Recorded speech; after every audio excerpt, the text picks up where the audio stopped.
God damn hey, it. better to catch That it was now. such good shit too. Damn. All right, fuck Damn. it. Let's just fucking do it. What's poppin', players? Welcome back to the Two Penny Gamescast, episode 86.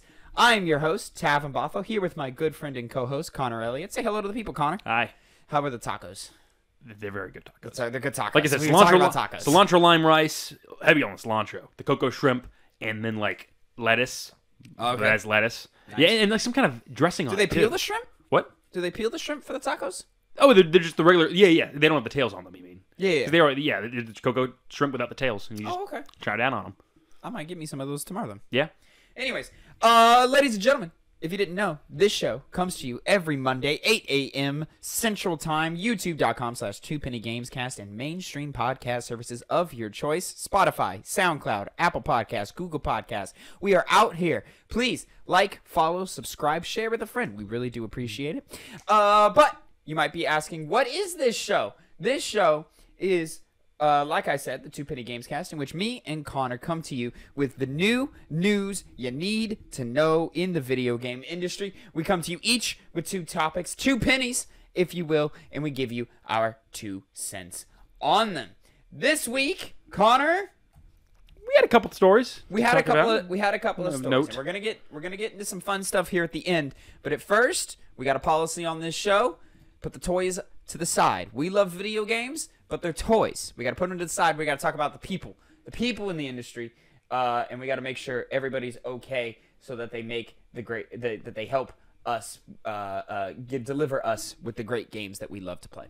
So unfortunately, this week some news came out about Moon Studios, known for Ori and the Blind Forest, and most recently Ori and the Will of the Wisps. Nah. And it turns out there's some shit going on over there. So we bring an article from GamesBeat by Dean Takahashi. Yeah. Takahashi. Despite its beautiful Ori games, Moon Studios is called an oppressive place to work. Gaming fans know Moon Studios for its amazing Ori games with beautiful art and emotional stories, but a number of current and former employees consider the Ori studio an oppressive place to work. That is according to GameBeat's interview with Moon developers. Ori and the Blind Forest debuted in 2015, and people loved it. Will of the Wisps in 2020. I played that game. It's really good. Beautiful games. Some of the most gorgeous games you'll ever see. Looks very striking from the gameplay. Huh? From the gameplay I've seen, it looks very striking. Oh, yeah. Great games. But the studio's behind-the-scenes atmosphere does not match the tranquility of its games. Based on interviews with current and former employees, many employees had problems with founders Thomas Mahler and Gennady Korl. It is I'm not sorry if I mispronounced your name. Yeah, right. It is illuminating to see these allegations arose at a small company with all remote practices, a private company that treasures its independence and its anti-corporate culture. Still, the casual racism, sexism, and bullying amounted to what one developer said was death by 1,000 cuts. The developers took pride in their work, and they loved watching the fan reactions when their game shipped, but many found themselves wondering if the results were worth it. Quote, "We really created something special, and I know the only way I was able to reconcile it was I was able to watch people on Twitch and watch other people get moved by it, and that was actually part of my healing process," said one developer, "because maybe my suffering was worth it because other people felt something." In the end, I mean, so many of us were burned out. Moon developers told GamesBeat that they found the studio's culture oppressive. They alleged that the leaders used calls for an open and honest workplace as a pretense for abuse. The founders criticized the work of employees in public chats and were stingy with praise. So far, no one is suing or claiming unlawful behavior, but many workers are fed up with what they see as inappropriate behavior by the founders. As an example, Mahler and Korl regularly made unprofessional and offensive comments. Quote, "Tyler is the only person who is aware of my devious plans to kill the Jews by making them work to death through game development," Mahler joked in a text chat that was available for anyone in the company to read. The context of the conversation suggested that Mahler was truly making a joke, but it's alarming to think he felt it was safe and appropriate to say that such a thing in the company chat. One developer said the chat was rough because the founders felt free to make jokes about their penis size. We saw plenty of evidence of harsh language in chat sessions that we reviewed. While the founders constantly pushed for quality, they also gave conflicting or unclear directions when it came to feedback. They veered off plan and pushed for changes that threw devs off schedule, and that contributed to crunch. They built a remote team in many different countries, but this blurred the work time zones. They were kinder in person, but the pandemic meant they couldn't get together for retreats. And so, harsh online culture prevailed over more benign in-person ones. Praise was rare. Turnover was high. But the founders recruited new employees on promises of large bonuses. The tech tools that helped the team communicate could also be used to monitor behavior. In one case, Mahler wanted a character in an upcoming game to be raped. It took about a month to convince him that this was a bad idea for a plot in a video game, where the object was to provide the character with a motivation for revenge. While Moon's games have won praise, those who left the company say they were scarred with mental health problems. We gave Moon studio leaders a chance to respond to our reporting, and Mahler and Coral sent GamesBeat this response. Quote, "We don't believe the experiences suggested by your questions are representative of more than 80 Moon Studios team members who are thriving and doing great work every day. Nor do we believe they are representative of the experiences of former members of our team. In fact, we're very proud of our history of making people happy, advancing their careers, and contributing to their financial success. We built Moon Studios with a simple premise. First, we wanted to create a distributed studio that is not limited by geographic boundaries, enabling us to draw the top talent from around the world. Second, we wanted to foster a vibrant culture where our team thrives and delivers the very best work in our industry. And finally, from day one, we set out to share the profits and rewards of our efforts with the full team. We believed we have succeeded. What makes our team so powerful is our global cultural diversity. We have team members working from more than 40 different countries across 4 continents, and a flat studio structure that allows everyone to speak honestly and directly, and to challenge and push each other to do our very best work. We purposely set out to create a different kind of studio, one that encourages creativity, open communication, collaboration, and performance.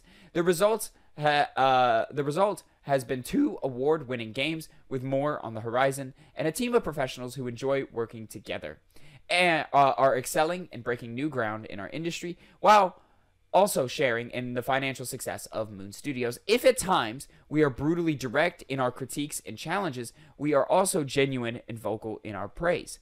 We are incredibly proud of everything we have built and achieved together. Finally, we appreciate the irony that we, an Austrian and an Israeli Jew, started this multicultural enterprise. We view each other as brothers, and like brothers, we sometimes argue and frequently tease each other. We have made jokes at our own expense about the differences in our backgrounds, and there may have been times that our teasing of each other has come off as insensitive and may have made others feel uncomfortable. Moon Studios has prospered for 12 years. We have grown and learned so much over all of these years. We have been privileged to work with many, many great and extremely talented people. We are truly grateful and proud of our team. Those who are here today, as well as those who spent time at Moon, have since moved to other ventures, and we are happy to make a positive difference in their lives. We are not perfect, but we deeply care about our talent and are constantly working hard to improve. If we have ever made anyone feel uncomfortable or let down, we regret, and we will always strive to do better. Thomas Mahler, generally, whatever his name is, Coral. In addition to the above public statement, GamesBeat has also learned that the founders had a private meeting with current developers about our inquiries.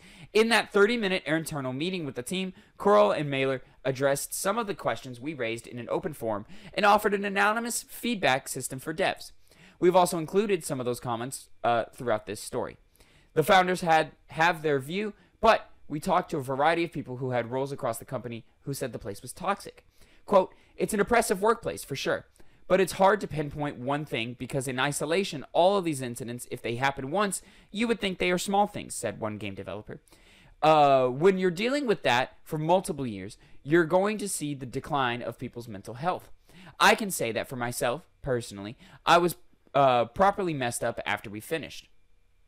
I've never been depressed until that moment. I lost my passion for my job because they drummed it out on me. They drummed it out of me, rather. This story is a portrait of the workplace at Moon Studios as related to the game, and then it goes on to detail other awful things, and you should definitely go through and read the full article. It's a long one. But we've got the main ideas here. Connor. Yes. First of all, let's talk about how everyone is deserving of respect and professionalism in the workplace, and allowed opportunities to grow and prosper in their respective fields. The way things should work, and work in most places, ideally, is that, jokes like the ones that they said, in a workplace setting, it just doesn't belong. You don't act the same way you do in a group chat among friends at a company. These people are obviously very immature. Everybody can read. Yes.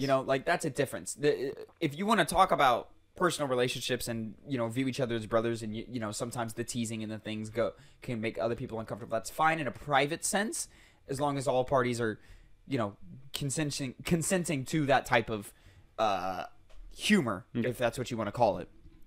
You can't really avoid it if you're in a work chat. You have to have it. So it's not as very different from private, which you can just leave whenever you want. Exactly. Like in the public workspace that anybody can see, yo, man, like you are not going to be tight like that with 80 plus different people from all these different countries and all these different cultures.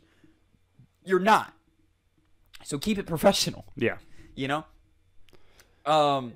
With personalities like this, it's obviously you and me, we didn't really read any of the chats. Obviously there's pictures of them about what exactly was said. We didn't view them, at least I didn't.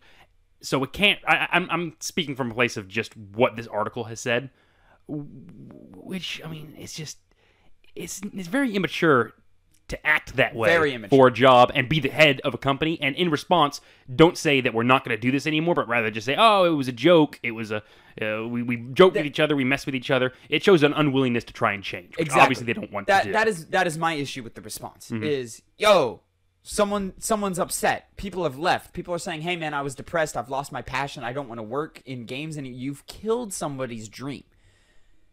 That needs to be addressed. Like, you can't just brush that off and say, oh, it was jokes, it was fun, it was a good time. No, that's something you do in fucking middle school. And go, hey, relax, bro, it's just jokes. No, man, we're adults now. Like, we work in what is supposed to be a professional setting for a purpose. Like, we're here to make art, and you're over here joking and doing things that actually affect me personally.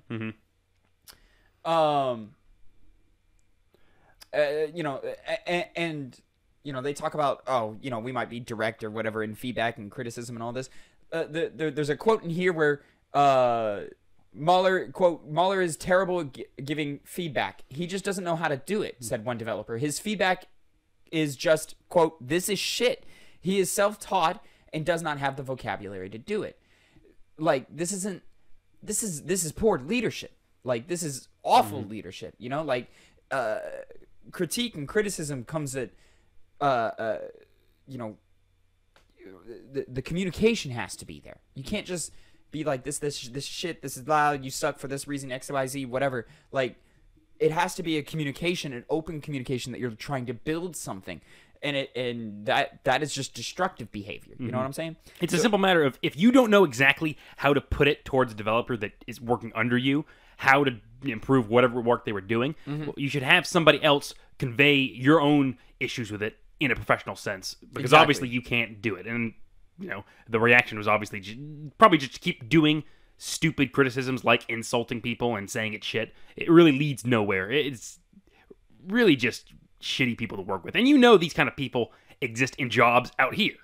Yeah, it's not. Oh, this is everywhere. Yeah, it's everywhere. It's not. Hopefully, it's not too common in most people's lives, but they exist, and you can't really deal with them because they're your boss. Yeah, and it's so unfortunate this is happening to such a talented studio, because they've got raw, just uncontrollable talent, like where it's just like the two games that they've put out are just phenomenal.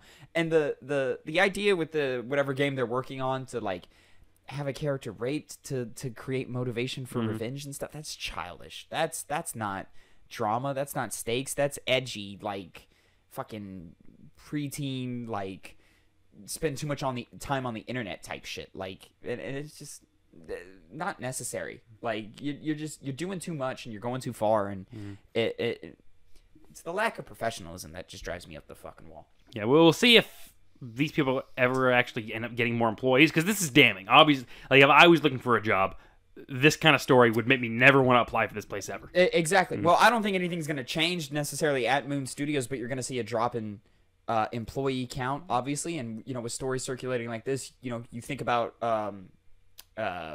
what is their name? The David Cage studio. Quantic Dreams. Yes. And how, they're struggling to find people for their Star Wars game. It's a Star Wars game. You shouldn't have trouble finding game developers for a Star Wars game, but they are, because it's been well documented and put out there a bunch of times that, hey man, this studio, it sucks to work for these people. Like, these people are not good people, and we come to work and we hate it. So again, it's just really unfortunate, and it's all of just this lack of focus. And they talk about how like deadlines are being missed because they're constantly being distracted by leadership and being told to go in directions that don't have clear visions and so forth. It's incredible that the Ori games come out as good as they do, with just this circus of leadership that they have to deal with over there, which should speak to the talent that they have at that studio as they did. So, as always, best wishes for the developers. Hopefully, their situation improves, or they find a workplace that they feel respected at. I like the touch of, or the perspective of like, yo, this is not like something that's like every like not like every day. Like, it's not like instantly like hurtful. It's like these small things, because that's how like they can really get you. Is just, yo, after 2 years of working on this thing, man, like, I don't ever want to do this again because it's miserable. Like, I'm miserable, and I didn't even realize it was. It snuck in. It's, it's tough to run a company. It's tough to, work in this industry. But we don't need to make it any tougher by attacking people. Yeah, especially with, it's so avoidable. It's not hard. Exactly. It's very, very easy. Anyone can do it. Yeah. So anyways, that was our first story. That was my first penny of the day. Let's go ahead and move on to our... well, something happened here. What just happened? Uh-oh. Yep. I've gone and... What the hell happened here? Your Google Doc messing I've up. lost some stuff. Oh. There it is. I don't know what happened there. That was weird. In my little doc. Anyways, Connor, story number 2, your first penny of the day. Elden Ring's a hit, baby! Very obligatory penny for me this week. Hey, I had to do it. So we are pulling a boundingintocomics.com article. Okay. It had a good headline. Ryan Pearson. I found another better one, or more like a more reputable site. Yeah. But that was the first one that popped up, and it said in the headline that the second part of this bit of news. So I was like, you know what? I'll give them a shot. I'll give them the shout out and put their stuff in. We don't need to hit the IGNs every time. Yeah, that makes sense.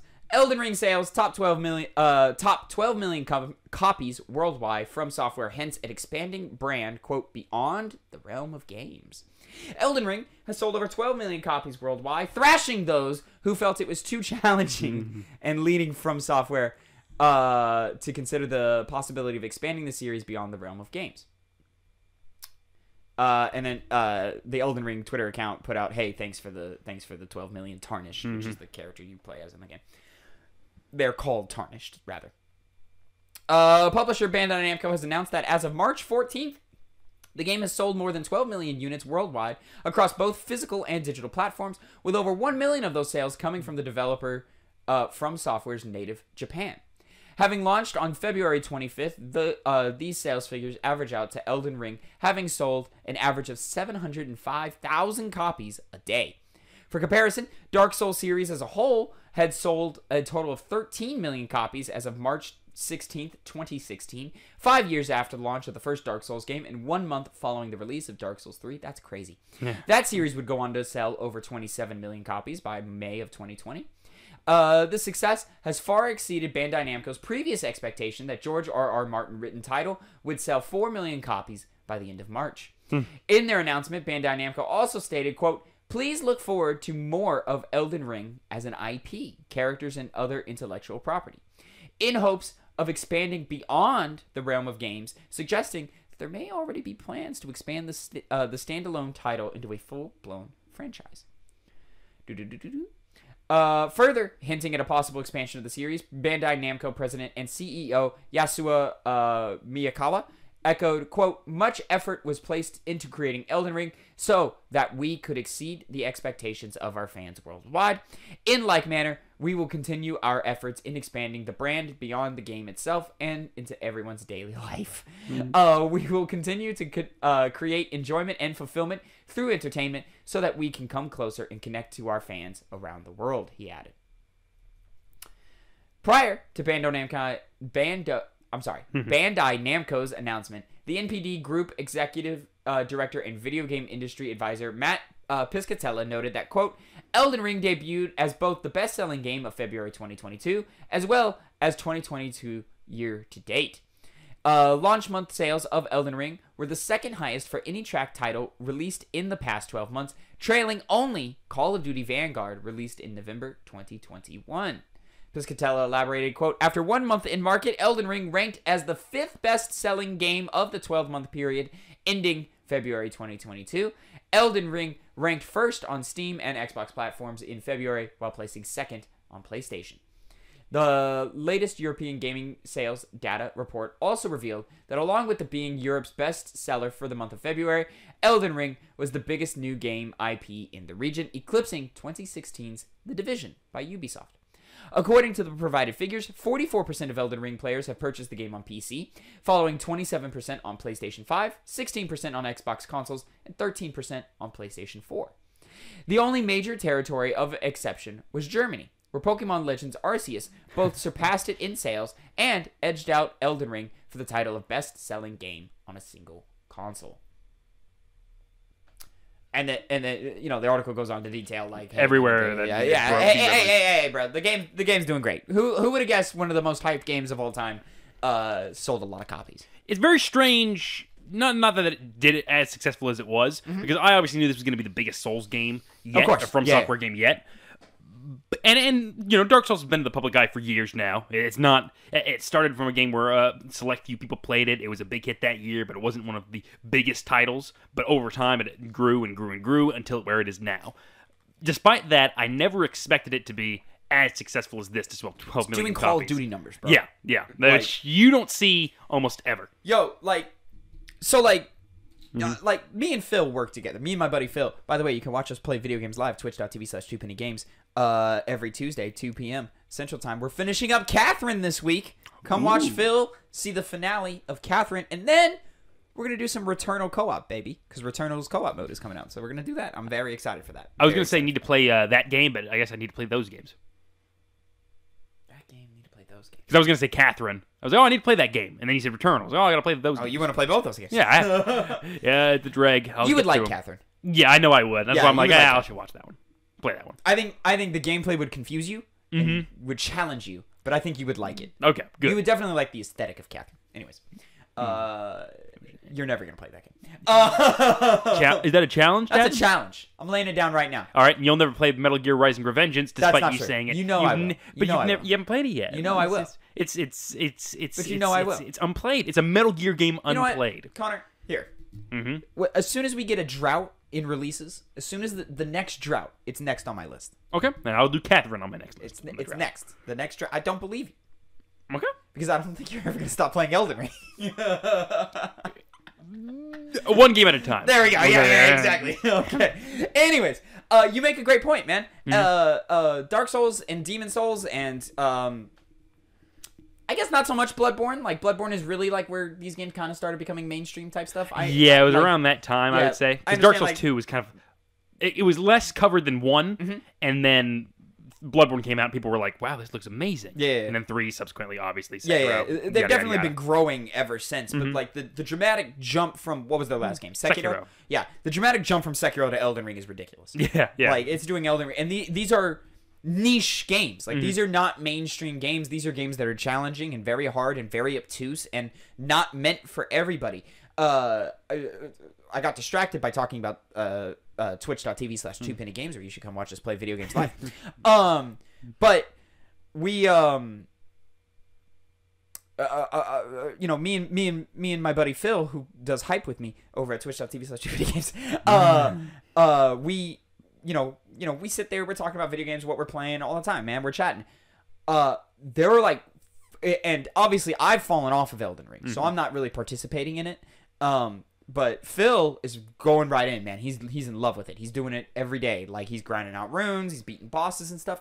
I've seen him talk with at least 4 different people at work who we don't talk about video games except really to each other. Like, maybe like Phil might talk to somebody about Kingdom Hearts or something because a cook played it when they were both kids, but no, like, Phil is in active conversations with multiple people about, hey man, where are you in this game? Oh yeah, you're doing that. That's great.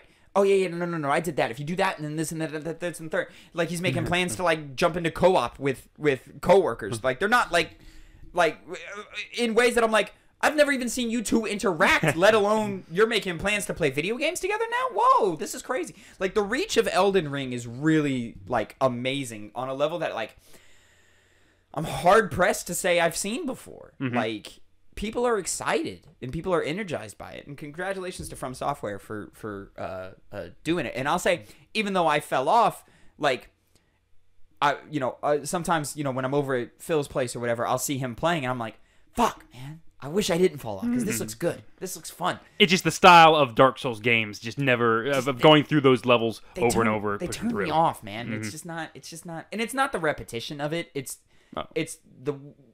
the punishing nature in which they decide to revolve their design around.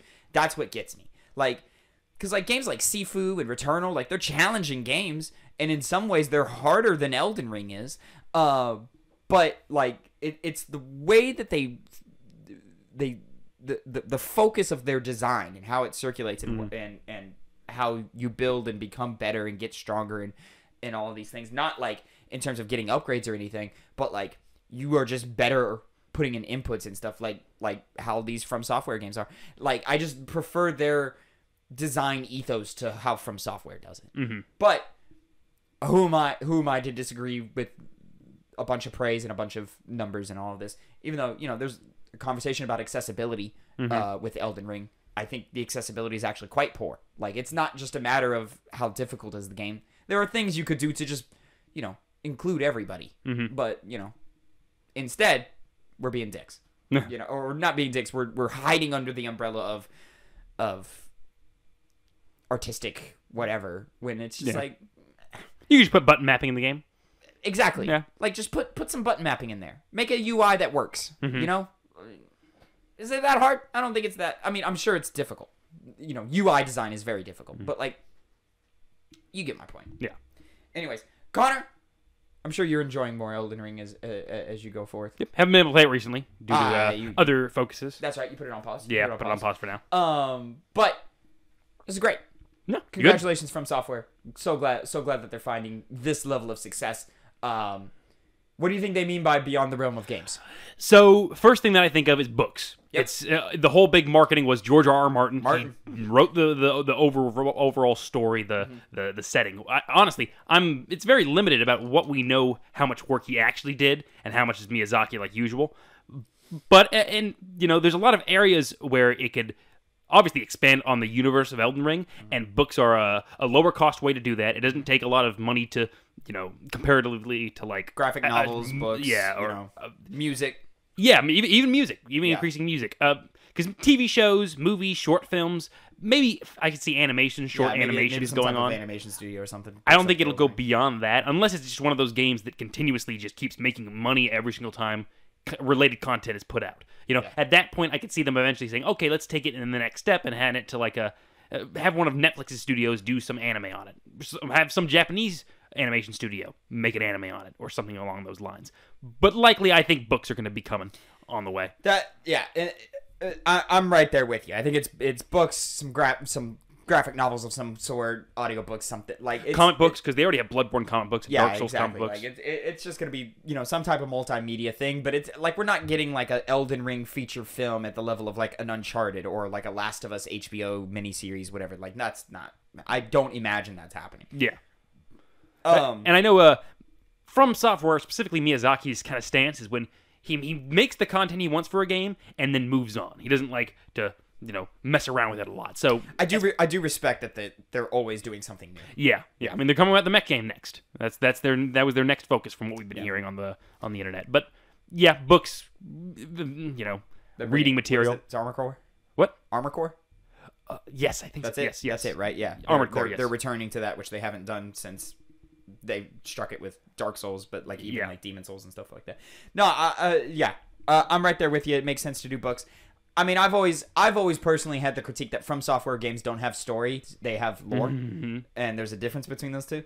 And I just think, much like this, like if we're using the same writers or the same like writing styles as Elden Ring, like you're looking at books. Like that's just what it's going to tell some story of some long ago forgotten Tarnished that did this, that, and the third, and this is important to your Tarnished in the game because of XYZ reason and stuff like that. Like there's even boss characters that have gotten lots of lore or bits of lore that would easily be expanded on because they have they're already big names in the world itself, and we can follow those adventures. Can I say lead ups? I've been watching.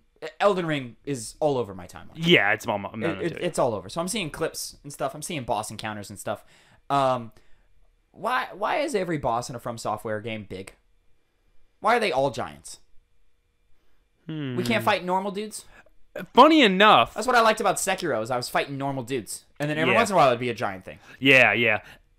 Honestly, that's become a bigger criticism with Elden Ring of having just like big bosses all the time. Yeah, they've kind of pigeonholed themselves into that kind of design recently. It leads to exactly, like it's really just one way of design. Like you can't like it's just okay, I'm gonna back off, wait for him to finish his attack. Okay, now I move in, I do the 1 or 2 attacks, I back off again. Like that's the only way to approach those fights, It's not like,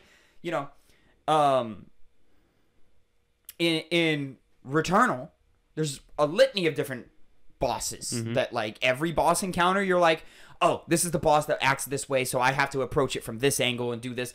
And then like, the final boss is a really big thing. So that's really just, you just sit there and you wait your turn and then you shoot when you can. And then, it's stuff like that. Why is every boss in Elden Ring huge? Yeah, I hope when we inevitably see DLC come out for this game, because they always like to do that, except for Sekiro. I'm hoping they change that to make it more... Why did Sekiro get the short end of the stick? Because it was kind of hard to... Like, because in Dark Souls, for example, Yeah. you hear about some, like, piece of information about some character somewhere else, and then that's usually what a DLC is going to be focused on. Yeah. Sekiro, all the bases were covered in that game. Like, every single thing they talked about, it seems they went back to. But, like, they also went on a more, like, kind of a character story with Sekiro. So why can't we just have another adventure with that guy? I don't remember his name. The It's wolf, been a while. the Grey Wolf or something like that. Yeah. Like, why can't we have another adventure of him? He's out protecting this town or something, or he's a very like Western movie type stuff or samurai movie type, where he's off doing this thing. It's not his revenge quest anymore. It's this, that, and the third. Like, what happened there? Well, it's believable that what could have happened was due to the fact that Elden Ring was going to be so much bigger. Yeah. They just added. They said, okay, all hands on deck right now. All hands on deck, and in addition to the Armored Core game, they're like, okay, we got to have people start doing this because that's already in production as well. Yeah. So I could see them saying, okay, now that Sekiro's out, let's just go to the next thing. Also, generally, this isn't like all the way true, but generally, it seemed like From Software fans weren't as into Sekiro as they were other games. Whenever I see rankings on Twitter, for example, of like the best Souls games, it's usually ranked near the bottom. Yeah. It really did because it wasn't like a Souls game. Yeah. Like Elden Ring is very much like a Souls game. Very much. It plays very similar to Dark Souls 3. Yeah. Sekiro played like a completely new game. Yeah. It's a great game, Yeah. but it just didn't grab the fans of the series as much as other things, as other entries in that series had before. Which is crazy because there are certain people I follow, in the games industry or whatever, on the journalism side. They love there's a few people who love Sekiro. Like it's their favorite From Software game, or like it's one of their favorites because they go, oh, Sekiro, like, yeah, isn't overall the best game, but it's got the best gameplay. Like it's the most fun to play, or like XYZ version or whatever. And I remember when Sekiro was coming out, like the hype, that just overwhelms the timeline. Like the the big gorilla fight or whatever. Yeah, the where, ape. The ape, where you fight it, and then it's got its second phase happens after you beat it. You know. Yeah. And then there's the one where they do it again, but then they throw a second one at you halfway through that fight. You know, and stuff like that. Like those moments were big, huge moments, and there was wow factor behind that I don't recall. Granted, I wasn't like the games weren't as popular, so I wasn't involved in the conversation about it, but like that didn't happen when Demon Souls Remake came out. It didn't happen to my knowledge when Dark Souls 3 came out. Bloodborne maybe. Actually, you are right. None of those games really had that at all, because I mean in Sekiro, the ape fight you were talking about, you obviously they had the like the visceral kills in this game, and they were a lot more animated than past Souls games have been, and you even cut off the head of the ape with like his own it's sword. Done. Yes, it's Sekiro obviously tried to go for that more epic scale in terms of the visuals we're seeing. Elden Ring kind of followed that, but still keeping it within the realm of like what your character usually does in past Souls games, like the animations they do when they drop down and do some kind of special attack on some enemy below them, or do a parry counter. Those kinds of things they kept in Elden Ring like they were in like the original games, other than Sekiro. Yeah. And Sekiro still exists in its space where it was more bombastic in those regards. And the gameplay of parrying and, jumping on people to, get their stun meter up, that all just played into it. God, that shit was fun. It was cool. It was really, really cool. Anyways, we need to move on because we're going long. Yeah, I know. We fell in your little fucking hole. Uh-huh. You just keep dragging me into this Elden Ring conversation. I've been Connor. living into it. I Hey, want to move on, Connor. maybe we won't have any news next week. Maybe. They're gonna fucking be like, "Hey, Elden Ring DLC coming next week" or some shit. That'd be funny. Be like, "Oh, that was fast." All right, let's move on. Third topic, your second story today. Oh boy. Update from a story we covered last week. Insiders describe Fast and Furious exits from Xbox's Perfect Dark studio. We're pulling a Video Games Chronicle article by Andy Robinson. So last week we talked about how Perfect Dark lost its game director. And you and I were unwilling to commit to maybe the game is in trouble, there's some design issues, whatever happened, we're in developer hell or whatever the hell's going on. We were unwilling to commit to that. We go, okay, yeah, they've lost a couple leads, it's going back and forth, it's a new studio, people come in, passions fade, they get different opportunities. Okay, so it seems like they're in a little bit of trouble over here, guys. So Xbox's The Initiative studio has seen a Fast and Furious wave of senior departures in the past 12 months, VGC has learned. As much as half of the core development team known to be working on the upcoming Perfect Dark reboot quit the company during the last year, or around 36 people analysis of employee LinkedIn profiles have revealed. That includes most of the Initiative's senior design team, including game director Dan Newberger, design director Drew Murray, lead level designer Chris O'Neill, principal world builder Julian Myers, I'm sorry if I'm mispronouncing your name, 2 senior system designers, a group of 3 former God of War designers, and more. And the turnover of top talent doesn't end in design. Perfect Dark's 2 most senior writers have also recently quit, analysis shows, along with the project's technical director, tech art director, lead gameplay engineer, lead animator, QA lead, and more. According to LinkedIn, the initiative is now less than 50 people when duplicates, former employees, and erroneous listings are removed, and currently has just 3 roles advertised on its website. An analysis suggests it hired around 12 people in the past 12 months. The timing of the departures coincides with September 2021 announcement that Crystal Dynamics has been signed to co-develop Perfect Dark.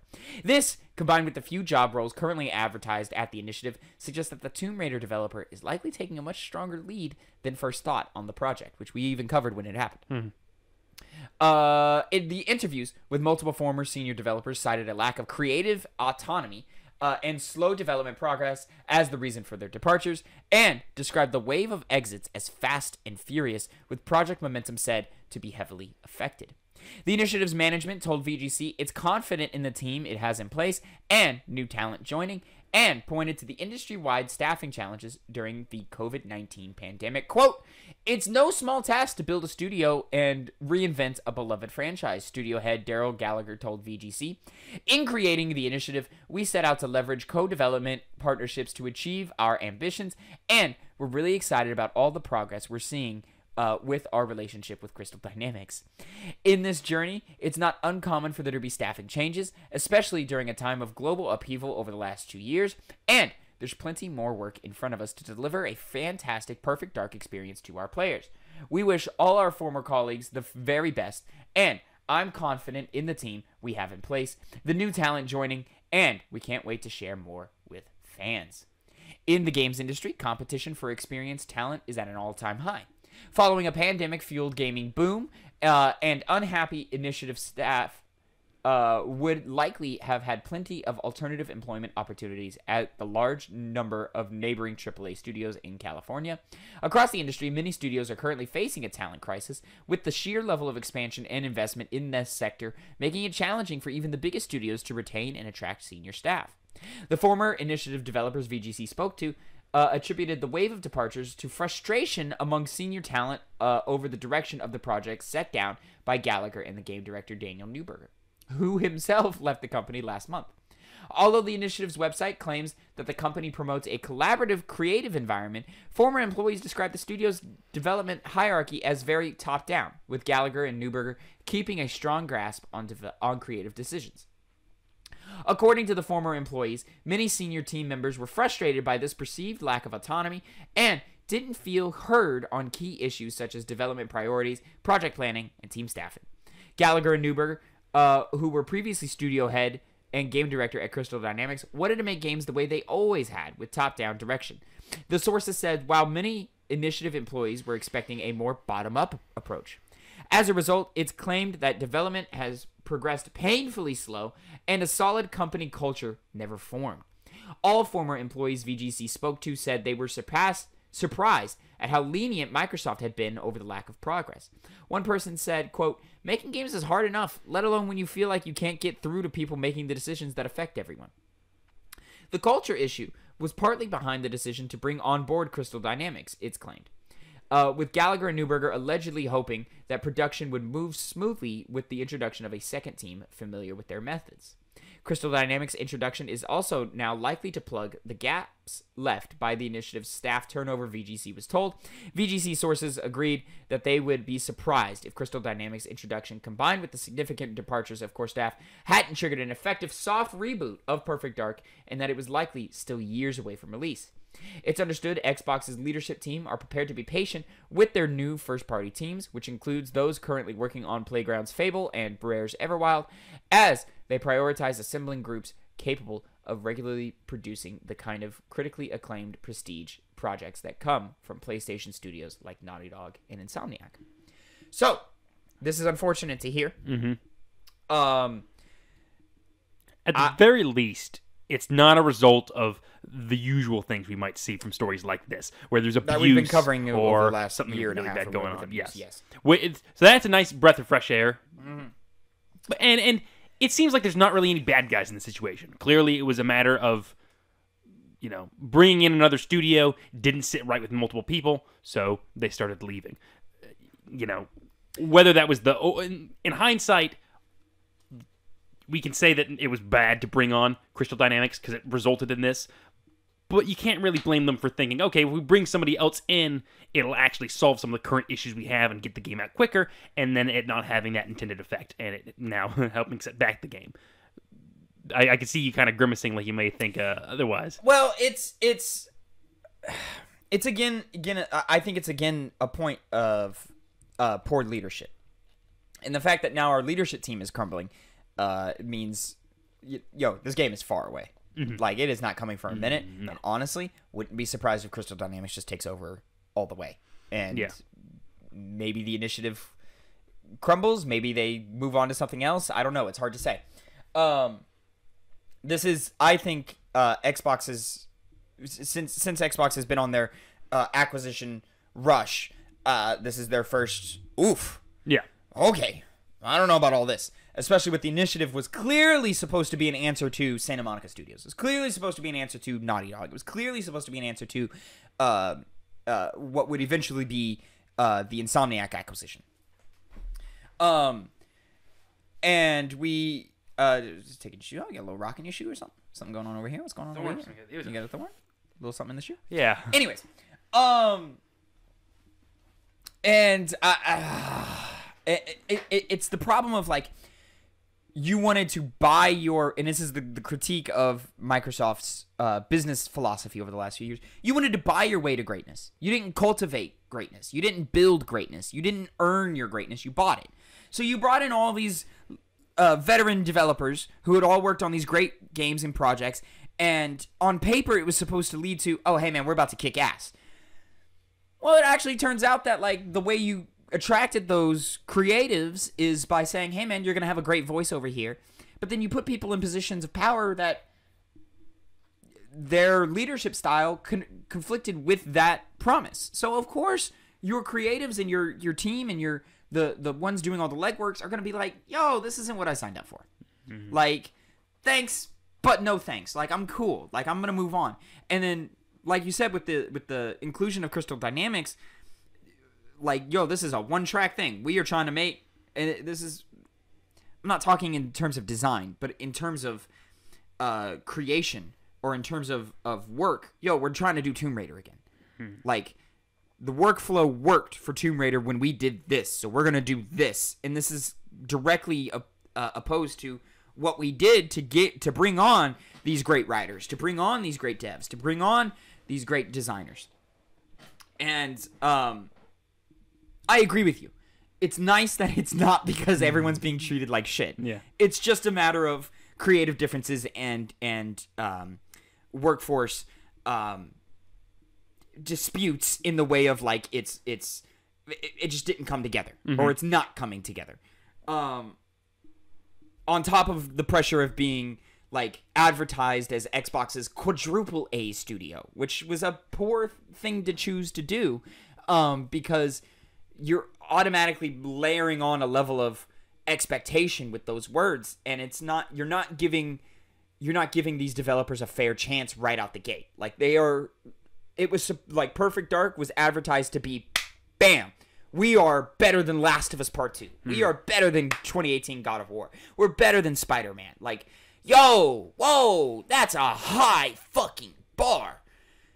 And for a studio's first outing, veteran developers or not, that's tough. Mm-hmm. And now we're doing it with a legendary IP, Perfect Dark. Yeah. And now we're definitely gonna have to wait a lot longer to find out if it does rival up to those kinds of games, because how long, you can't give like exact measurements, but how long do you think this game's now far out as a result of this? Yo, it's a question of when do we even see this game again? Mm-hmm. You know, they're having a soft reboot. They're starting over probably. You know, like, I mean, how long ago did Metroid Prime 4 get announced? How long ago did they say, hey, we're starting over? The shit's not working. We're doing it again. And changing studios. Like, how long until we see the headline, Xbox partners with Crystal Dynamics for Perfect Dark exclusive, initiative moved on to something else, or initiative shut down, you know? Because we didn't cultivate greatness. We bought greatness. We took a shortcut. And with that, it's not paying off. So when do we see this again? Fuck, man, I don't know. Depends on what the goal is now. You know, are we just trying to get this out the door? Are we trying to get our first Xbox bred studio game? Because like, this is one Xbox built. They built this studio. They didn't acquire it like they did with Bethesda or Activision Blizzard or Double Fine. You know, they said, hey, we want to build. This is ours. This is our guys, and they're fumbling out the gate. You know, instead of saying, hey, we put this team together. We're going to see what they're going to do. It's great. We're very excited about it. We can't wait to put out their first project. Yeah, we're bringing in Perfect Dark. It's going to be great. And instead of letting expectations settle where they should have been, now we got to sit here and it has to be perfect, and it's not going to be.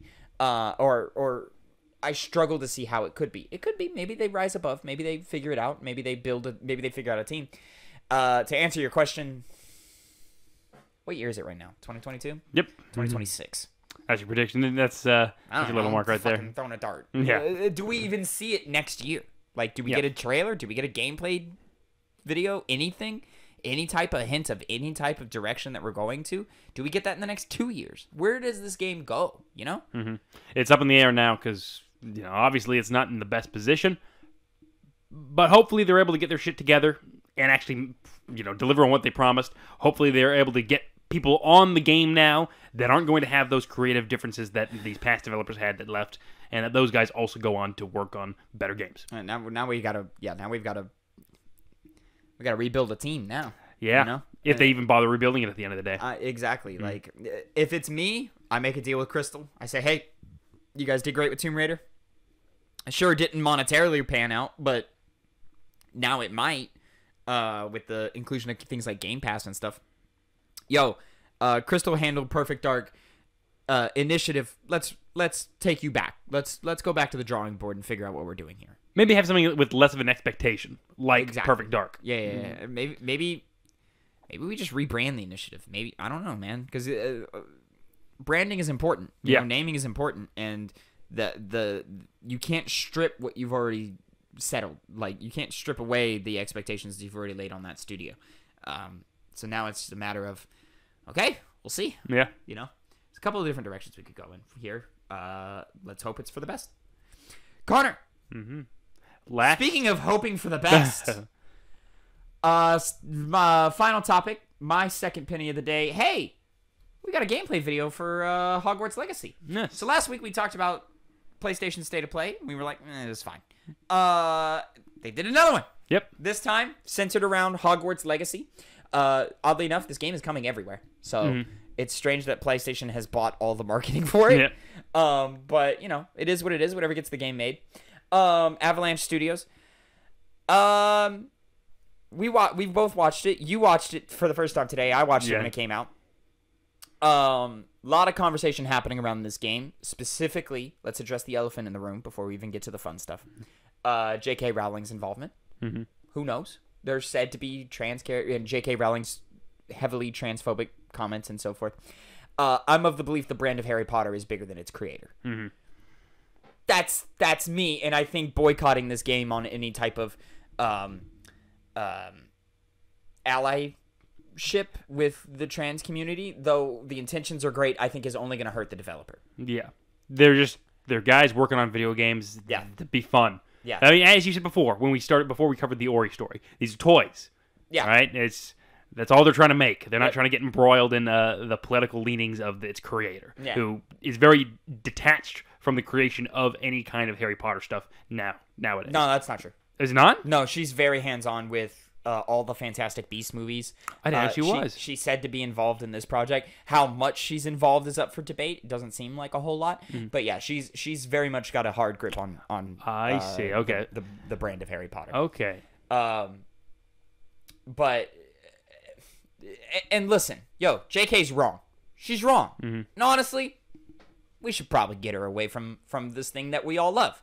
There's a lot of Harry Potter's a huge brand. Like, that's a level of Star Wars, you know? Yeah. Like, level type stuff.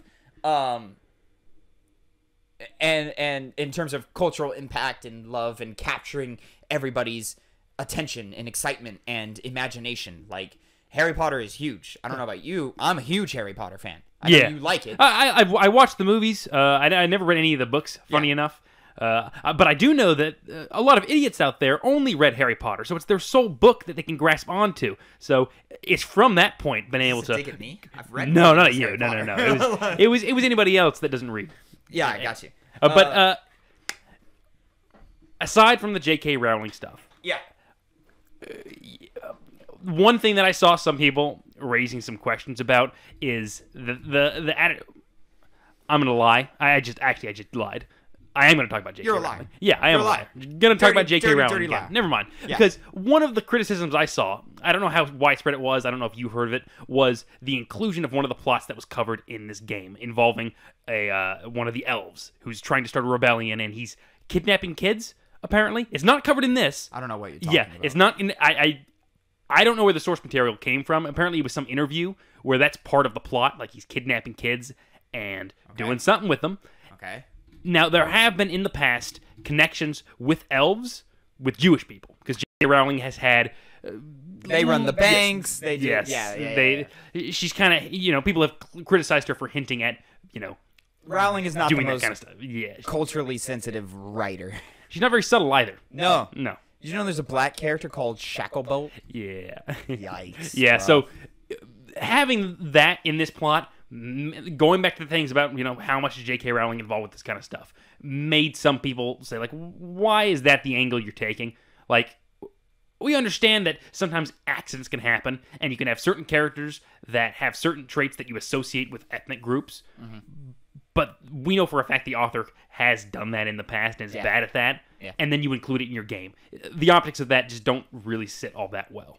And it's kind of hard for me to not notice. That's a problem of, like, you want to tell this story. The story centers around this thing. Unfortunately, the writer may or may not have based that thing around, a certain group or something. And so now you're dealing with this unfortunate political hotspot that, like, when you were writing the story, you didn't really think about it like that. But somebody, raised their hand and said, hey, you guys are aware this is happening, right? Fuck, we're too far down the line to go back. God damn it. Yep, they keep going with it. So hopefully they're able to deal with it in a way that's not too emblematic of those views of J.K. Rowling. To put a pin on it, or to wrap it all up, J.K. Rowling sucks. Boycotting this game isn't going to help anybody. And in covering this game, because I'm going to play this game because I'm a huge Harry Potter fan, and spoilers, I like what I see here. Yeah. So I'm going to play this game. I don't believe that it's coming out this year, but when it does come out, I'm going to play it. We're going to review it. It's going to be all that great stuff, streams, gameplay videos, all that stuff. Along every single piece of content, it's going to be front loaded with, yo, Rowling, bad person. We don't fuck with her, but this seems cool, or this is cool, or for XYZ reason. Yeah. So though we condemn her actions and her beliefs and her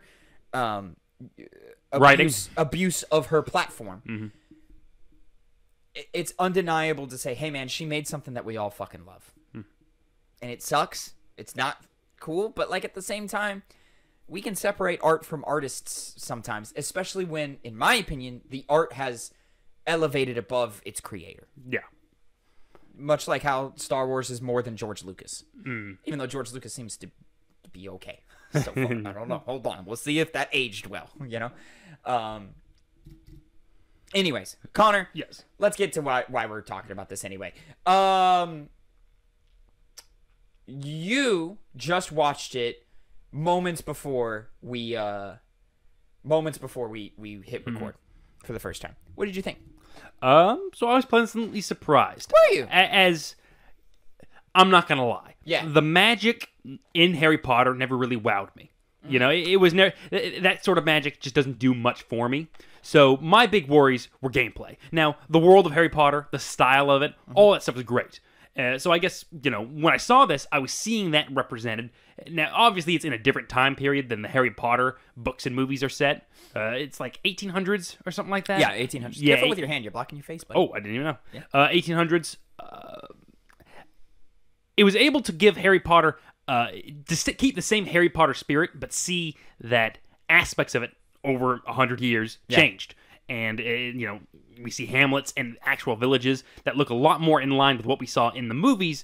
In that were all the, to be fair, set in a modern setting. Once you enter the Wizarding world, like Harry Potter takes place in the late 90s, like early 2000s type stuff.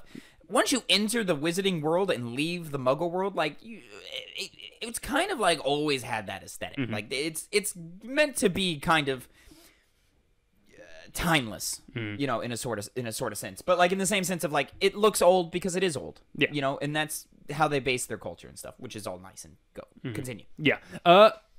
Combat itself, they didn't really seem to obviously they went into depth because it is interesting to be able to combine different types of spells to perform greater reactions. Obviously, that's a thing that video games do a lot of nowadays to try and make gameplay a lot more explosive with simple things. I know Tokyo Ghostwire is doing that a lot as well with its gameplay that's been showing off recently. Which unfortunately we can't get to because too many games we can't. Sorry, it hasn't come out yet, has it? 25th? Pretty sure or something like that. Oh. Maybe you might be right. This might be the 25th. Okay. Well, which we just won't be able to cover because I'll be playing Wonderlands. You're playing a bunch of other shit. Yeah. Like, it's just too much. We had to make a cut somewhere. I got Lego Star Wars coming down the pipeline right after that. Like, sorry, Tokyo Ghostwire, we wanted to, but we can't. Sorry, we can't get to you. Maybe someday, but maybe we might double back. Yeah, maybe we hear good things, amazing things about it, and we can't stay away. It's usually how it goes. Do you know that game's open world? Yeah. No idea. In all the coverage, I thought it was just going to be a linear, like BioShock / Dishonored type adventure. No, it's an open world, like very Far Cry, like you're checking things off the map type stuff. You're in Tokyo. No idea. No idea until previews came out this last week. Anyways, Harry Potter. Yes. The gameplay seems a lot more focused on around things than just casting spells and staying at a distance. You know, there's a lot of evasion going on. There's lots of assists, such as like later it shows you doing the Mandrake route that stuns enemies, calling in plants to help you disable enemies. All those things look very nice, especially when moments like this happen, where it's not like the traditional battles that we see later on in the trailer, where you're fighting against general waves of enemies that all have different types and different moves, and probably, I'm assuming, have different weaknesses. You're fighting like 3 or 4 wizards at a time, or like you'll fight a troll, or you'll fight some wolves or something. Yeah, it seems like gameplay is going to be different when you're doing duels comparatively when you're fighting those kinds of enemies. I guess a game that I can compare it to in that regard is Star Wars Fallen Order, Jedi Fallen Order, where bosses, when you would fight them, would give off a lot more of a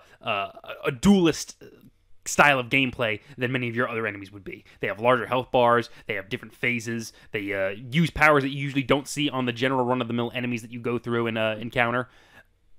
It seems like this game might have that kind of stuff going on when it comes to the gameplay. That's interesting. Yeah. So gameplay-wise, those things really, really interest me. The enemy types that I was seeing in this, evil wizards, elves, beasts, all sorts of those kinds of things, I think is also going to be a big aspect of what makes this combat great or what makes it really repetitive. Because while the gameplay might look better than I would expect it to, if you're doing it against the same enemies over and over and over again, easily can see that getting boring. But thankfully, they've done a good job of presenting it and making it seem like it's going to be very dynamic, and you're going to have lots of different options to how you can cast spells to take down your opponents. Before, I don't want to move on to other things outside of combat until I want to hear your thoughts on it. If it picked up on you, anything perked up on you. Okay. I liked this presentation. The game is much bigger in scope than I was imagining, which is great. The things that stood out to me was actually everything except combat. I like the world. I like, you can hop on a broomstick anytime. I like that we're leaving Hogwarts and we're going back and we're, it's a whole open world thing. I like how deep some of the RPG mechanics seem to go. I love crafting your own wizard. I very often, when I play video games and they're like, create your character, do your choose your like your gender or whatever. I very often do a female person of color, because I know what a white man perspective is. This is the kind of game I kind of want to build my I want to make me yourself in. I want to put me in it. Like I want to be that wizard. So I think I'm gonna do like I'm gonna like spend time in the character creator and try and craft my face and put it in there as close as I can. It's probably gonna be awkward with the beard. But or like the lack of beard features is what I assume. Instead of doing my normal woman of color or whatever. So which is kind of cool for me. Yeah, like, I get to be like, I'm a wizard this time around, which is neat. When you read those books as a child, which is obviously what it was made for, I wanted to be Harry Potter. Exactly. You wanted to go to wizarding school. I wanted to be a wizard. It was like when you watch Star Wars and then suddenly every stick you picked up was your lightsaber. Yeah. Harry Potter did the same thing. Every stick I picked up was my wand, and I wanted to wear robes, and I wanted to be a wizard and so forth. So I like all of that, and I want to be able to like customize my character and wear the different robes and attire and stuff that like fits me and stuff. Like all of that's really, really cool, and I want to become my own wizard. I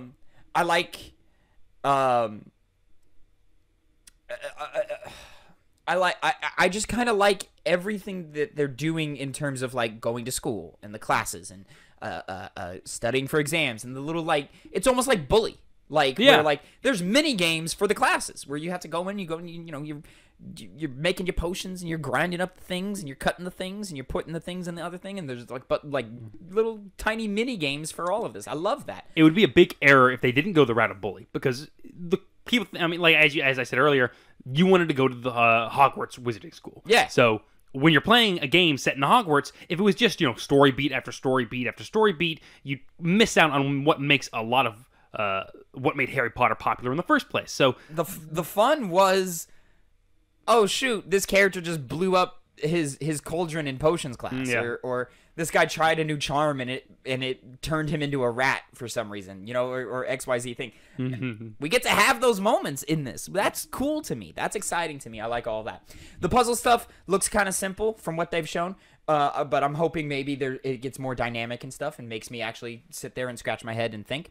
I like the idea of very Witcher 2 of like, hey man, before we get into combat or before we go into this open world where there's a bunch of dangerous beasts and stuff, let's go make some potions. Let's go, prepare some charms. Let's go, make sure we're ready for the dangerous side of this world. I like all of that. I want the idea of like getting along with teachers or like forming friendships and stuff. I'm hoping for very like BioWare RPG build out relationship type stuff. Maybe not romantically, or maybe romantically. Who knows? And like you, I do like how many different things that there seems to be in the game. Again, the ambition of the game is very high, and I'm hoping it delivers on that. They are very, very intentional of not showing us UI and not keeping the combat to sort of the flashy parts. And that's what concerns me. What are we actually doing when we're dueling?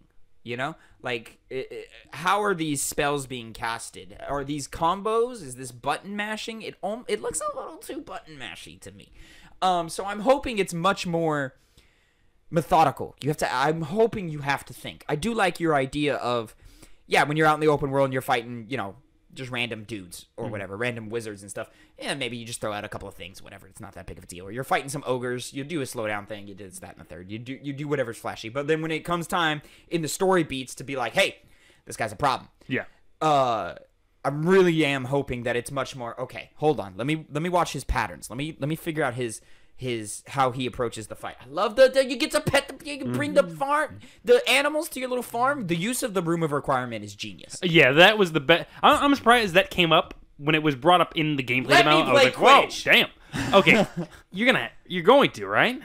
Surely, right? Like, you can't just don't let it just be my mount. Don't let the broom just be let me play Quidditch, bro. Admittedly, though, I really like that idea of a mount of just going through the sky, go over any kind of obstacle, just fly. It's genius. Yeah. How are they gonna keep us within the bounds of the world with a flying broomstick? I don't know, but Do the turn back now or you die. Surely they can't do invisible walls, right? No, just surely. Like, that would be awful. Just do like a thing where your character's like, I'm going a little bit too far away from school. It might even be something of like open water, and it's just like, hey, your broom needs something, like, even though that's not true with the lore or whatever, like the broom like starts losing power and you just crash into the water and reset checkpoint or something like that. I don't know. Maybe we figure that out. But the use of the broom and just being able to like just call it and fly wherever you want, that's dope. I want to do that. Let me play Quidditch. All of this kind of the stuff they're showing story-wise kind of intrigues me. We'll see. I hope it is as character-based as they're presenting it to be, and I get to know these characters and love these characters and hate these characters and so on and so forth. The main plot, you don't have me, but maybe you will when I actually play the game. The customization of the room of requirement's great. I hope there's an online element where I get to hop into other people's worlds and see what they've built out and so forth. When I'm walking around Hogwarts, I want to just start fights with those students. I want to get in trouble for it. Fuck it. Why not? That'd be nice. I want impromptu duels. If the dueling combat comes out and is great, I want a 1v1 mode where I get to hop in matchmaking or with my buddies and I get to duel them or something. It's just combat has not sold me. like with what they've shown. They don't show any UI elements. They don't show what it means to cast a spell. They're just casting spells. And I'm like, okay, it all looks cool. I like the way that the characters are reacting to the spells, but like, am I just mashing square, triangle, square, triangle, square, triangle, square, triangle? Like, you know, like, or is it like just stick movements? How does it work? You know, that'll kind of kill the combat if it ends up being like that. Exactly. You know, but I enjoy the puzzles. I like just off of exploring the world alone. You've got me, bro, because I want to be in Harry Potter. You know, go where you want. Yeah. The fidelity doesn't look phenomenal. Like some of the lip syncing looks pretty off. The animations in the faces don't look great. Outside of like these very specific cutscene moments, but like when they're just kind of talking in the open world, like clearly talking in the open world, it's like woof. Okay. Like when it's not a handcrafted cutscene. God, there's so much about this that excites me, but at every step I'm excited. I go, yeah, but it all kind of circles around this, and if this doesn't pan out, I don't know. Now, one of the things they touched on, and I do like this, because Harry Potter school takes place over the course of like a year. Seasons will change. The time of year will change. Is there going to be a day-night cycle, kind of similar to Persona? Maybe obviously less restrictive and less. I think it's gonna be your classic day-night open world structure. It would be interesting if you were on a time limit of some sort, of like, yeah, play around, take your time, explore, all of that. But like, you know, we've only got so much time before we get to the big bad, and you got to get to the big bad. I imagine it won't be that way. It'll be your classic open world structure where like, here's your main quest. Go over there when you want, you know, or time it's jumps. like, and it's like, hey man, yeah, you've taken as many classes as you can for right now. You need to go over there and do the thing. And then we'll unlock more classes later. Or like, yeah, you did Quidditch match 1 of 5. You get to do 2 after you get past this certain story beat. Like real time only passes with the actual continue of the story. The little tease at the end where you do the killing curse. Is there a morality system? It's an RPG. I feel like when you make your own character, events leading to things like that should kind of be a requirement. You would hope so. Yeah. This game seems big. Bigger than I was expecting. So I'm very curious to see how all that works. I think the choice of like, you're a latecomer. I don't know how that works narratively, but like you're coming in, you got to play catch up. You're a 5th year. That allows us to like skip the early years where you're like, hey, make a thing float. You know? It's like, okay, now we're getting into the shits, like some defensive spells, some aggressive spells, some like more creative things for everyday use. You know, all that. So yeah, overall, I enjoy what I've seen, but I need to see more before I start thinking that this might be everything that I want it to be. Right. You know what I'm saying? Do you think we'll see much more on this game coverage? Oh, yeah. Yeah, more gameplay. They're saying holiday this year. Do you believe them? Honestly, I kind of do. I see Christmas. Really? I see Christmas time.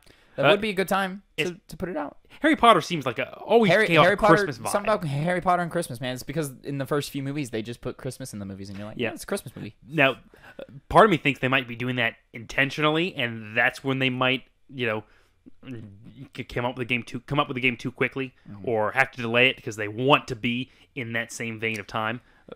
But I think that, considering the delay that already happened back because of COVID, I can expect it coming out when they expect it to come out. And it looks far along. Last year? What? Was this supposed to come out last year or this year? I think last year. Last year. Yeah, because I think that's why they delayed it. Yeah.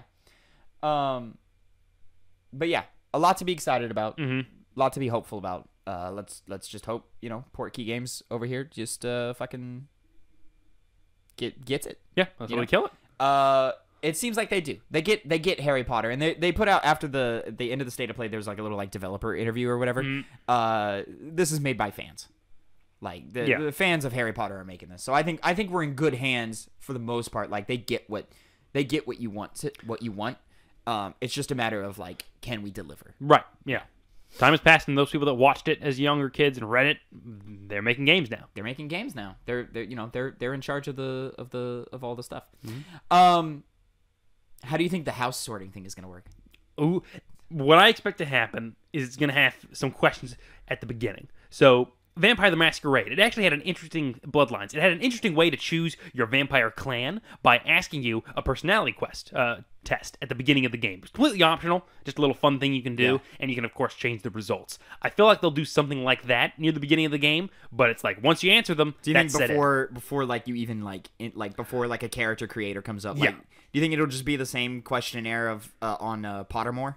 Where you find your house that way on Pottermore? I could see them. Same thing? They could look. They could do that. They could do that. I could see them wanting to do the house sorting thing and going to those people. But at the same time, like, if you're crafting your character and you want it to be this way, I mean, a lot of people like see themselves as Gryffindors, but like, is it really the Harry Potter experience if you're not put in a house, or like versus like just choosing your house? Like, I understand, like, you would, like, everybody would just choose fucking Gryffindor, you know, right? Or Slytherin, or, you know, whatever. Like, nobody would choose to be Hufflepuff, but there are Hufflepuffs out there. Yeah, you know, it's what was I gonna say? I forgot. Nice. Yeah, I made you take that Pottermore quiz. Do you remember what house you got put in? Were you a Gryffindor? No, I was definitely not. No, I was either I think I was Hufflepuff. I think I was Hufflepuff or Ravenclaw. That's what I was. One of those two. Yeah, I cannot remember. You weren't one of the big two. I've taken that quiz twice. I'm Slytherin both times. You're Slytherin. You're an evil guy. I'll remind you, good sir, Slytherin does not mean evil. It means ambitious. Yeah, I know. They're good Slytherins. It just happens to be all the bad people also were in Slytherin. Because ambition usually does not translate to a good person. Oh, hey, now, hold on, sir. Listen, politicians are a thing. You should make some politician. You're a Slytherin. All right. Anyways, I'm very excited about this game. Yeah. I'm very excited to see more from this game, rather. I don't believe it's coming this year. You don't think? Yeah. No, I could guess from your skepticism. Nah, I don't believe it's coming this year. But I like what I see. I like that you can see. Look at the kitchens in the house. This is so fun. I want to go there. Aren't they slaves? Yeah, but they like it. But they like it. But they like it. It gives them purpose. Another example of that great sometimes it's hard to be like over there. Yeah. Yeah. Anyways, Connor, we are running very long on this, but we teased it last week. We did. So we need to get on that. So let's talk about what we've been playing. Mm-hmm. You told me in private that you would start playing 2 games. Yes. Just that. Were you playing both those games? No. Okay. So you've stuck to, which is great because I wanted to have the conversation next week anyway. Yeah. And we were going to talk about triangle strategy. Of course. We're not. And honestly, right now, I'm not going to say anything about it. No. I'll just say, we're not. Well, here we can talk about it. We're just not doing the full review thing. Okay. You know. So I've gotten to the point in the story where things are amping up. I'm about to. It's about to enter into an area where it's like, okay, this is what the game's going to be like going forward. That's where I am right now. Okay. So how deep in are you? I'm about hours. About 10 hours. About 10 just hours? Hit the tower mark. Yeah. It is a long opening. Yeah. But now I liked it. And on subsequent playthroughs, it'll be easy to just if I do subsequent playthroughs, skip. Yeah. But I can understand people playing the game and being like, okay, I want to get to the combat because. As you said, 2 hours or something like that. I was like, maybe one once. Combat. Yeah, I fought once. Yeah. You had interesting stuff to keep me invested. Yeah. But I also like combat. A lot of talking. I want to play games. Yeah, JRPGs, generally, the way they do it is they have lots of story and lots of gameplay in between those story bits. So I have not, or tactics or RPGs, rather. I have not played as much this last week as I was hoping to have played. I was hoping to have beaten the game. I'm nowhere near that. I'm pushing up on 20 hours, man. I'm in that 15 to 20 hour range, somewhere around there. I just didn't have enough time to play this week. Yeah. And I feel myself slowing down and losing interest, which is concerning me. But maybe it's just I just need to push through this little bit that I don't care about. Okay. Because at the same time, there was a character moment that happened that I was like, whoa, this is cool. I still like this game. I still like it a lot. It's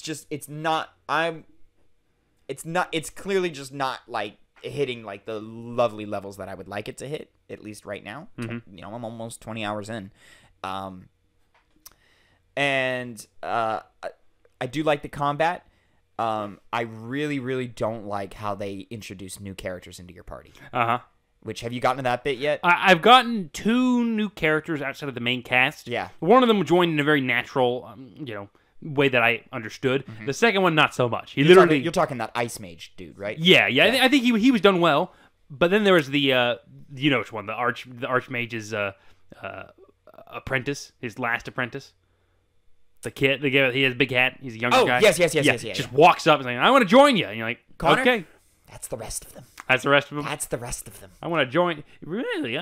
Yeah, and it's like the dialogue, and then they don't really appear again. Like, it's just your main core, and then those guys just kind of fill out a roster to like have a gameplay perspective on them. And I really don't like it. I really don't like it. You see, I haven't gotten to the point where I'm getting lots of squad mates yet, but I'm more open to it. I kind of like the fact that we just had. I kind of was like, do we really need all of these other characters? Because it seems like it's going to go on a pretty bigger scale than I thought it would have gone. Yeah. Whereas I just like my cast of characters that all have their own perspective. They have their own little backstory. They have their own little interactions, and then that's that. But. We'll see. There's also not a lot of characterization with the side characters that they're introducing. Like it's literally like intro cutscene. They're there, and then now they can join you in the battle. Yeah, and that's it. Okay. Not the Fire Emblem route where they really were going in. So with the far, characters. at least, no. Maybe it changes later, but I doubt it. And even though like I am using those characters in combat, because like I'm like, oh well, actually, the way this character plays actually works for my playstyle really well, or the way that this level is playing out works really well for this scenario.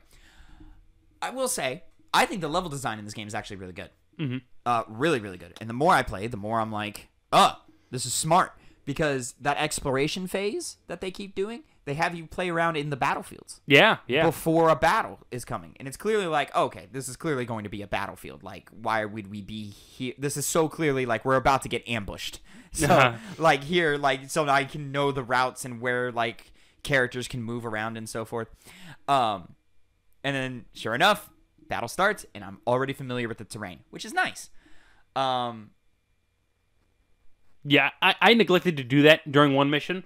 And I went to an area where I couldn't go up a level, which I planned to. I was like, oh, I can't do this. If I just looked in if I spent more time in that area, I would have known that I had to go all the way other way. Don't devalue those exploration parts, man. It's very important. Very important. Yeah. Have you gotten? I assume you've gotten to your first choice. Oh yeah, you must have. You have. Yeah, I got past that point. Have you gotten to your second one? No. Ooh, the second one's good. The second one's good. The second one's good. Yeah. The second one made me go, fuck, man. Okay, we're gonna do this, but you see. That's something.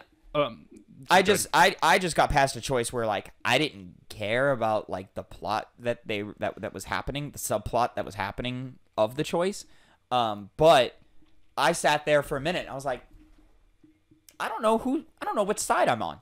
Like I really don't know what side I'm on. Like both sides have good arguments. If only I cared more about this conflict, which is where I'm kind of stuck and slowing down. And so I'm hoping if I just get past this bit, the next part will engage me again. Are you at war yet? Are you even at war yet? That's the thing that's getting up. It's coming up. Yeah, it's like right. I'm assuming we're gonna get the grander scale of where everyone's placed in this combat, in this war. Just about to get to that point. At least it feels like it is. You would hope so, Connor. But what if I told you that one of the key factors and key nations still kind of on the fence, still not sure where they're at? Really? Yeah. I wonder which one it is. I think I know which one it is. Well, you know which one's the bad one. Yeah. So it's the other one. So it's the other one. Yeah. Which I don't think it's a spoiler. Which one did you go to first? The Holy City. You went to the Holy City? Yeah. As did I. Which I was kind of. That was one of the things that I was like, I see good reasons for both of them, because you can meet your the family of your bride to be, but you can also see the interesting society of the holy, holy city. See, I played the politics game with it, which I think the politics of this game is set up actually pretty well. Yeah. Where I was like, we've already got an established relationship here. I don't need to like solidify. Like, let me go over here and go talk to these people and gain their favor and stuff. Literally, my big reason why I did. Yeah, except the plot just continues the way it goes anyway. So the plot is the plot, and I'm like, oh, okay, cool, all right, whatever. Yeah, I figured there'd be more paths the plot would go on then. So it just seemed like it's all set on one. The second choice makes me wonder what happens.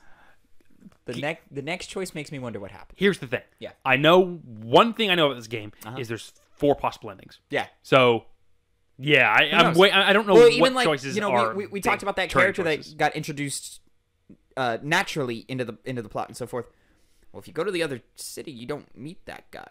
Yeah. So what happens there? Oh, I know exactly what happens. Oh, dude. There was some because during the exploration phase, you can find out information and news. One of those pieces of information was, there's this really interesting ice mage in I can't remember the Holy City place. Yeah.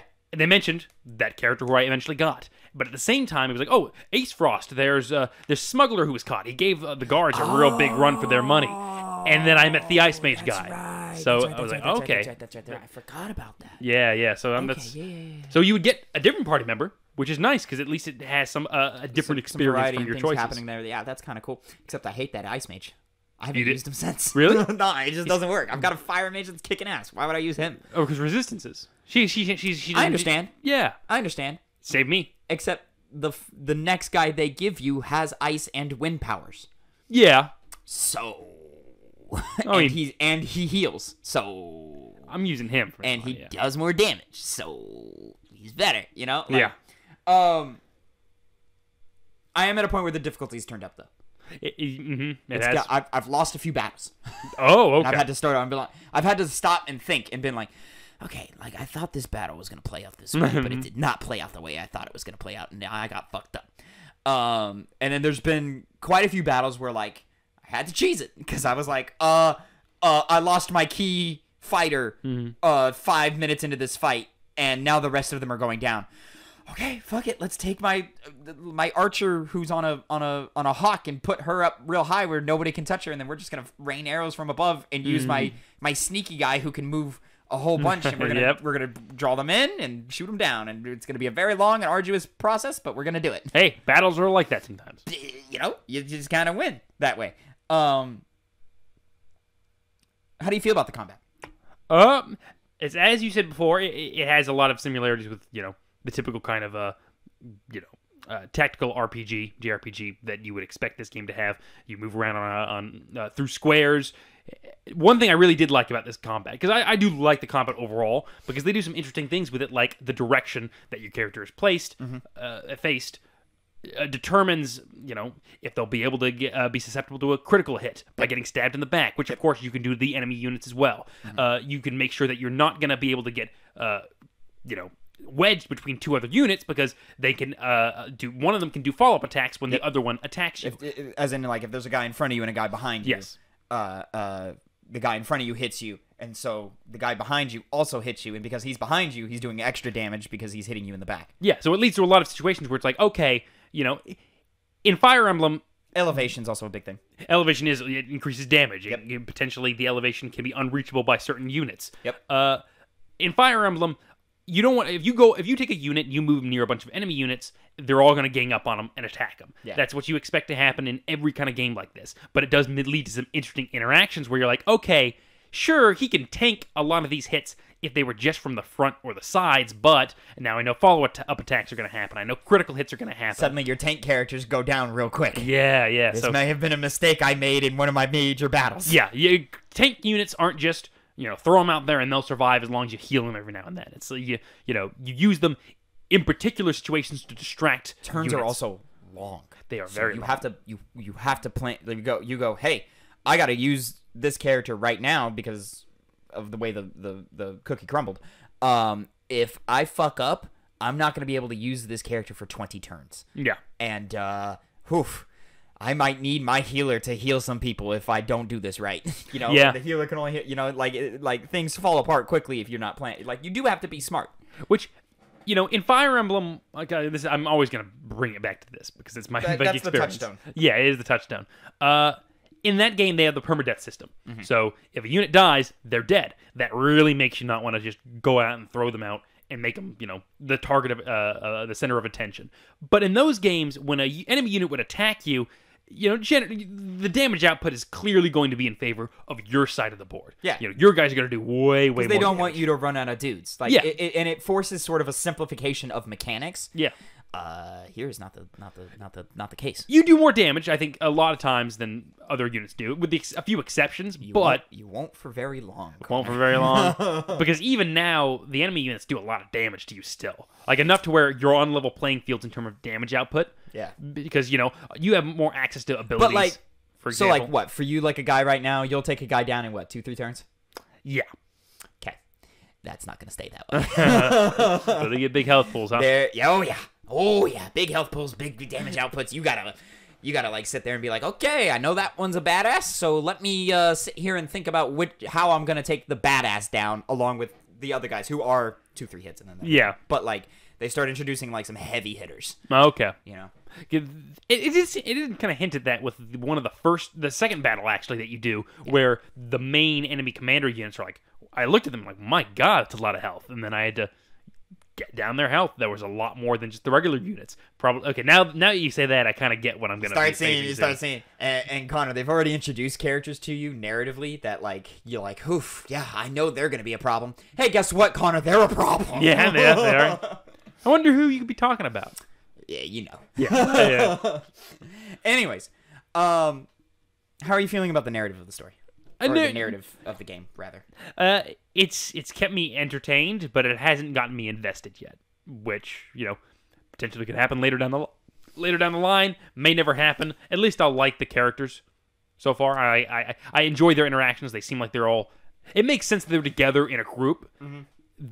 Even though they have different personalities, they just mesh well together. Yeah, they all get along well, which I like. 'Cause sometimes you can throw characters in a party and them be completely different. They don't have likes and dislikes. They're not pleasurable to be around one another yet, and you're left thinking, why are they in a party then? Why are they together? Why are they a group? This game doesn't seem to have that problem. I'm with you on that. Yeah. I just don't like the main character. You know what I mean? I find him very boring. Mm-hmm. And also the voice actor isn't great. Funny enough about that. Yeah. I have no issue with the voice actors. Not really? One bit. Because I'm doing it in Japanese. Oh, you fucking did it. And the Japanese voice acting, it's pretty amazing. It's really, really good. You it's don't really know good. Japanese. You don't know if the acting is good. It doesn't matter. It just sounds pleasant. They got lots of emotion in their characters. Oh, really? Each kind of character, like Sarah Noah, you don't like him because he's the noble, upstanding character. Yeah. It's a lot easier to digest that kind of character when the Japanese voice actor sounds very cool-headed. He doesn't. Yeah, you're right. I don't speak Japanese, so I can't tell when there's awkwardness in there. So all I'm left with is a nice, pleasant-sounding character. English voice acting, sometimes I don't get that, and it doesn't sound like I would get that if I was playing the English version of the game. Very droll. Characters get what? He's very droll. He's very droll. Yeah. Yeah, and characters like Eridor. Is that his name? Tank guy. Your main tank, the guy with the shield. Oh, he's loud. Yeah, something like that. Yeah, loud and boisterous. Yeah. In his voice actor's performance. I don't see any problem with it. Not one bit at all. Okay. Maybe you should switch over to that Japanese. No, I'm not gonna do that. You're all reading anyway. Yeah, you're but reading all the text. There's all text anyway. I can hit autoplay and then just go to my phone and check Twitter and still keep up on the story because I'm hearing it and so forth. Is this a lot of storytelling? A lot of storytelling. So many storytelling. I'm not a big fan of the choice to have the side. They're not even missions, but the side missions are just more cutscenes, to where you just get more information because it feels necessary to watch them, but at the same time. It's a lot of cutscenes, bro.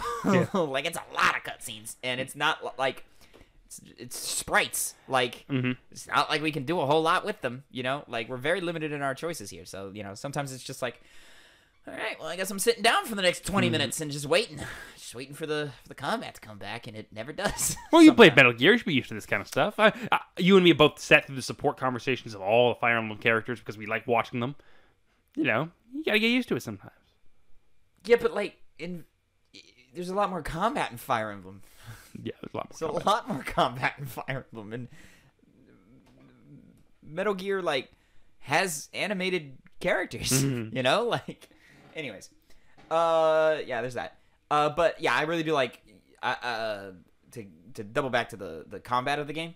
I really like it. I like how complex it is. Mm-hmm. It's you got to think. You have to really think about it. So it's a lot of fun when it happens. And the story is engaging enough for me. It works. It's just it's got great moments, but overall, it just fails to not fails. it doesn't reach the heights that I wish it would. I remember you would text in the group chat sometimes like, "Hey, Triangle Strategy is doing like something pretty goddamn amazing." So it does make it seem like that moment. I think you'll know what I mean. Oh, really? There's Okay. a specific character who makes a choice, and assuming you even make the same choice I made that led to that moment, like if you there's I think it's your next choice could drastically change that character's arc. I automatically know what character you're talking about. Do you? Yeah, I'll tell you off. And we'll talk off. Yeah, we'll talk off. So I just yeah. I'm gonna play this game when you leave.